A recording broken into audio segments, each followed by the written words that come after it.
शहर के बाहरी इलाके में बना वो गेस्ट हाउस, जिसे लोग आज भी रेड रूफ के नाम से जानते थे। नाम भले ही साधारण था, लेकिन उसकी छत की टाइलें सच में खून के रंग जैसी थीं। बरसों से वहां कोई नहीं रुका था, क्योंकि वहां से लोग लौटते नहीं थे। 4 दोस्त, आरव, तर्क में विश्वास रखने वाला, हर चीज को मजाक समझने वाला, निखिल, डरपोक लेकिन दिखावा बहादुर का, रिया, शांत, समझदार लेकिन अजीब सपनों से परेशान, मीरा, बेपरवाह, हंसती मुस्कुराती पर बहुत जिज्ञासु। शहर में एक प्रोजेक्ट के लिए उन्हें 3 रात रुकना था। हर होटल फुल था। तभी टैक्सी ड्राइवर ने कहा, एक गेस्ट हाउस है, सस्ता है, पर आप लोग वहां रुकोगे? आरव हंसा, भाई भूत प्रेत से नहीं डरते। ड्राइवर ने आईने में देखा और धीमे से बोला, डर भूत से नहीं, वहां रहने वाली औरत से लगता है। Guest house. गेट खोलते ही लोहे की चीख निकली, जैसे किसी ने अंदर से मना किया हो। अंदर घुसते ही हवा में सीलन और सड़े मांस जैसी बदबू। रिसेप्शन खाली था। घंटी दबाई, कोई नहीं। अचानक पीछे से आवाज आई, कमरा चाहिए? वो आवाज औरत की थी, पर बेहद रूखी। पीछे खड़ी थी सफेद साड़ी में एक औरत, चेहरा आधा अंधेरे में। उसकी आंखें अजीब तरह से लाल थीं। मीरा ने मजाक में कहा, आंटी, वाईफाई मिलेगा? औरत ने धीरे से मुस्कुराया। उसकी मुस्कान में दांत कुछ ज्यादा ही नुकीले थे। कमरा नंबर 203, इस कमरे में रहना, औरत ने कहा। रिया ने पूछा, बाकी कमरे? औरत की आंखें कुछ पल के लिए काली हो गईं। बाकी खाली नहीं है, जबकि पूरा गेस्ट हाउस वीरान था। पहली रात 11:48। लाइट बार बार झपक रही थी। हवा बंद थी, फिर भी पर्दे हिल रहे थे। निखिल बिस्तर पर बैठा बोला, यार मुझे अच्छा नहीं लग रहा। तभी टप टप टप छत से कुछ टपक रहा था। आरव ने ऊपर देखा। पानी होगा, लेकिन वो पानी नहीं था। वो था गाढ़ा चिपचिपा लाल तरल, खून। मीरा चिल्लाई, ये क्या है? और तभी दरवाजे के बाहर नाखून घिसटने की आवाज। रिया का शरीर कांप गया। धीमी, बहुत धीमी आवाज, खोलो। दरवाजा खुला। दरवाजा अपने आप खुल गया। वही औरत खड़ी थी, लेकिन अब उसकी साड़ी खून से भीगी थी। मुंह से लाल लाल टपक रही थी और आंखें पूरी तरह लाल। उसने मीरा की तरफ देखा। सबसे पहले हंसने वाली। एक पल में उस औरत का जबड़ा असामान्य तरीके से फैल गया। मीरा चीख भी नहीं पाई। उसकी गर्दन पर दांत गड़े। कचक। खून की फुहार कमरे की दीवारों पर। मीरा की आंखें खुली रह गईं। उस औरत ने खून पिया और मीरा का शरीर सूखती लकड़ी की तरह गिर पड़ा। रक्त पिशाचनी। उसने खून से सने होंठ चाटे। 3 रातें, 4 जाने, पहली पूरी। आरव, निखिल और रिया जड़ बने देख रहे थे। दरवाजा बंद हुआ। अंधेरा और फिर हंसी। औरत की नहीं, गेस्ट हाउस की। मीरा की लाश कमरे के फर्श पर पड़ी थी। उसका शरीर अब शरीर नहीं लग रहा था, जैसे किसी ने अंदर का सब कुछ चूस लिया हो। त्वचा सिकुड़ चुकी थी। आंखें खुली थीं, पर उनमें कुछ भी नहीं था। रिया ने अपना मुंह दबा लिया। निखिल उल्टी करते करते गिर पड़ा। आरव अब भी दीवार से सटा खड़ा था।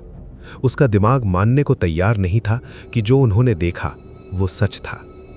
रात 12:31। कमरे में अचानक ठंड बढ़ गई। सांस लेते वक्त सीने में दर्द होने लगा। रिया ने फुसफुसाकर कहा, वो वापस आएगी। और जैसे ही उसने ये कहा, ठक ठक ठक, दीवार के अंदर से निखिल चिल्लाया, ये क्या आवाज है?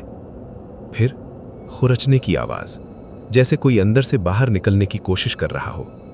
दीवार पर उभरे हुए हाथों के निशान दिखाई देने लगे।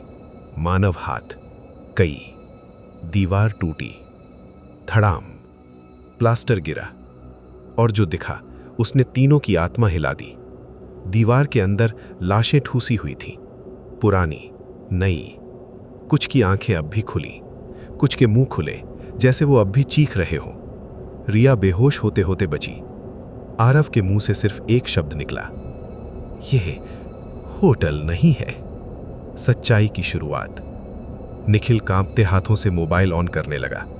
नेटवर्क अब भी नहीं, लेकिन कमरे के कोने में एक पुरानी लकड़ी की अलमारी थी। मीरा ने पहले कहा था, इसे खोलते हैं। आरव ने अलमारी खोली। अंदर पुरानी रजिस्टर बुक और कुछ अखबार की कतरनें। पहली एंट्री 1978, 4 लोग ठहरे, तीसरी रात गायब। फिर 1982, कॉलेज स्टूडेंट्स, खून से सना कमरा। हर साल, हर बार 2 लड़के, 2 लड़कियां। रिया की आंखों से आंसू बहने लगे। हम वही पैटर्न है। रक्त पिशाचनी कौन है? अखबार की एक कतरन पर लाल स्याही से घेरा हुआ था, सिटी गेस्ट हाउस में हत्या। एक औरत ने अपने पति और मेहमानों को मार डाला। तस्वीर में वही औरत, सफेद साड़ी, खाली आंखें। नाम लिखा था कामाक्षी देवी। रिया पढ़ने लगी। कामाक्षी देवी पर आरोप था कि वो लोगों का खून पीती थी। पति ने उसे इसी गेस्ट हाउस में जला दिया। आरव ने फुसफुसाया, और वो यहीं मर गई। तभी पीछे से आवाज आई, नहीं, मैं यहीं जिंदा हुई। वो फिर आ चुकी थी। कमरे के बीचों बीच कामाक्षी खड़ी थी। अब उसका चेहरा पूरी तरह बदल चुका था। त्वचा फटी हुई, हड्डियां बाहर झांक रहीं, मुंह से खून टपकता। उसकी आवाज एक औरत की नहीं थी, कई आवाजों का मिश्रण थी। हर अमावस 4 लोग, खून से मेरी आग बुझती है। उसने निखिल की ओर देखा। निखिल भागा। गलियारे में लाइटें अपने आप बंद होने लगीं। निखिल दौड़ रहा था। पीछे नाखूनों की टकटक, उसके कान में फुसफुसाहट। डर सबसे मीठा होता है। अचानक गलियारे की जमीन पिघलने लगी। निखिल गिरा। नीचे हड्डियों से भरा गड्ढा। कामाक्षी ने उसे उठाया। उसकी जीभ असामान्य रूप से लंबी हो गई। उसने निखिल की आंख में जीभ घुसा दी। निखिल की चीख दीवारों में गूंजती रह गई। दूसरी कुर्बानी। कमरे में आरव और रिया ने निखिल की आवाज सुनी। फिर खामोशी। दरवाजे के नीचे से खून बहता आया। रिया टूट गई। हम नहीं बचेंगे। आरव ने रजिस्टर बंद किया। धीमे से बोला, नहीं, ये कहानी अभी पूरी नहीं हुई। कामाक्षी की हंसी। पूरे गेस्ट हाउस में हंसी गूंज उठी। 2 बचे हैं, तीसरी रात अभी बाकी है। रात अब 2:47 हो चुकी थी। गेस्ट हाउस के अंदर जैसे समय रुक गया था। घड़ी की सुइयां कांप रही थीं, लेकिन आगे नहीं बढ़ रही थीं। आरव और रिया कमरा नंबर 203 के कोने में बैठे थे। निखिल का खून अब भी दरवाजे के नीचे से धीरे धीरे बह रहा था। रिया की आवाज टूट चुकी थी, आरव, वो हमसे खेल रही है।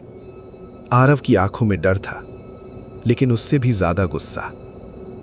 हर भूत का कोई नियम होता है, उसने कहा, और हर नियम की कोई कमजोरी। तीसरी रात का नियम। रजिस्टर के आखिरी पन्ने पर खून से लिखा था, तीसरी रात में या तो एक मरेगा या आत्मा मुक्त होगी। रिया ने कांपते हुए पूछा, मुक्त कैसे? जैसे ही उसने सवाल किया, पूरा गेस्ट हाउस सांस लेने लगा। दीवारें फूलने लगीं, छत से सूखे मांस के टुकड़े गिरने लगे। और फिर पूछो। कामाक्षी की आवाज हर दिशा से आई। कामाक्षी की सच्चाई। हवा में एक आकृति बनने लगी, आग, खून और चीखें। एक दृश्य सामने आया। कामाक्षी को इसी गेस्ट हाउस के आंगन में जिंदा जलाया जा रहा था। उसका पति चिल्ला रहा था, डायन है ये, खून पीती है। कामाक्षी चीख रही थी, मैंने सिर्फ जीना चाहा था। आग की लपटों में उसकी त्वचा गलने लगी। उसकी आंखें मरते वक्त भी खुली रहीं। और तभी, जब तक तीसरी रात में कोई अपनी मर्जी से बलि न दे, मैं यहीं रहूंगी। बलि का मतलब। रिया पीछे हट गई। नहीं, यह नहीं हो सकता। आरव चुप था। उसने अपने हाथ देखे।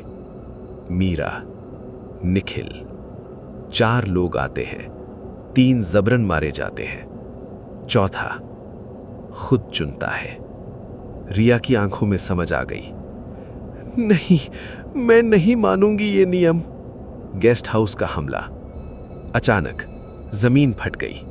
हाथ बाहर निकले, सड़े हुए, कटे हुए। कई हाथों ने रिया को पकड़ लिया। उसकी त्वचा पर नाखून धंस गए। रिया चिल्लाई, आरव, कुछ करो। कामाक्षी सामने आई। अब वो पूरी तरह रक्त पिशाच। शहर के बाहरी इलाके गेस्ट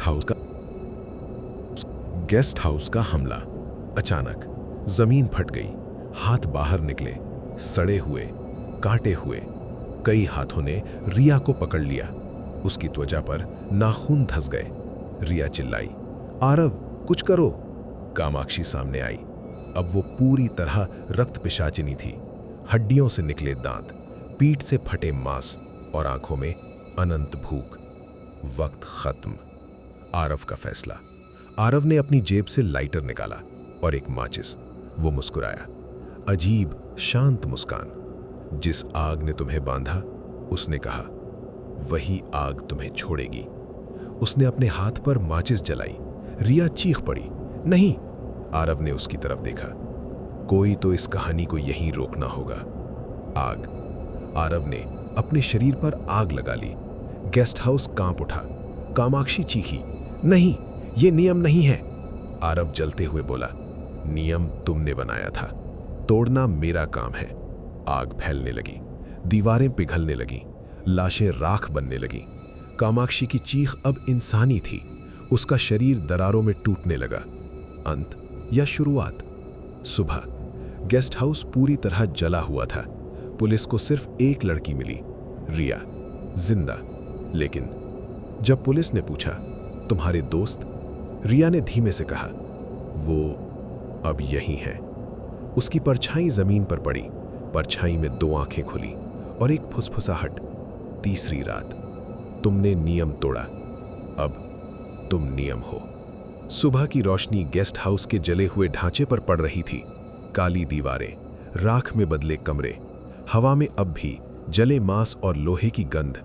पुलिस की जीप रुकी। एक ही लड़की जिंदा मिली थी, रिया। वो सीढ़ियों पर बैठी थी, घुटनों से सिर लगाए, आंखें खुली थीं, पर देख कुछ और ही रही थी। पुलिस का सवाल, तुम्हारे दोस्त कहाँ हैं? रिया ने ऊपर देखा। उसकी आंखों की सफेदी कुछ ज्यादा ही दिख रही थी। धीमे से बोली, वो अब इस घर का हिस्सा है। पुलिस ने इसे सदमे का असर समझा। केस फाइल में लिखा गया, पुराना गेस्ट हाउस, गैस लीक, आग, 3 की मौत। फाइल बंद। रिया अस्पताल में 3 दिन।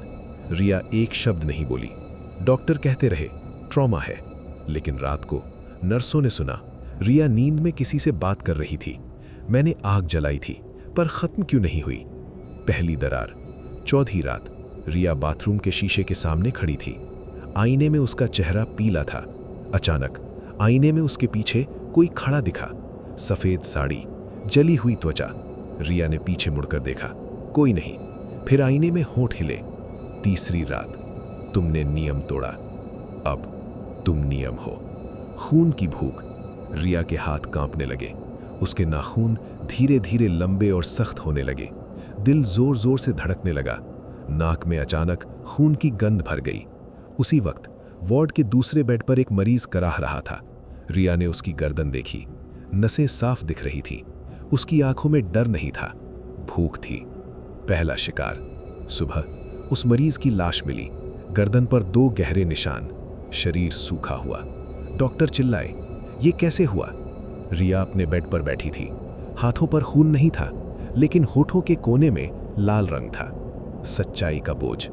उसी रात कामाक्षी की आवाज फिर आई, मैं मरी नहीं थी, मैं बांटी गई थी।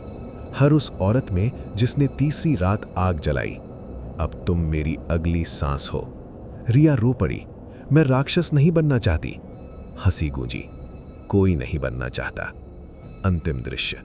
कुछ हफ्तों बाद शहर के उसी इलाके में एक नया बोर्ड लगा, new city guest house, renovated and open. पहली बुकिंग, 2 लड़के 2 लड़कियां। रिसेप्शन पर एक नई लड़की बैठी थी, सफेद साड़ी, शांत चेहरा, उसकी आंखें हल्की लाल। वो मुस्कुराई। कमरा चाहिए। और दीवार पर टंगी घड़ी ने 11:48 बजाए और एक हल्की लेकिन डरावनी आवाज आई। रक्त पिशाचिनी मारी नहीं जाती, वो बस अगली रात का इंतजार करती है।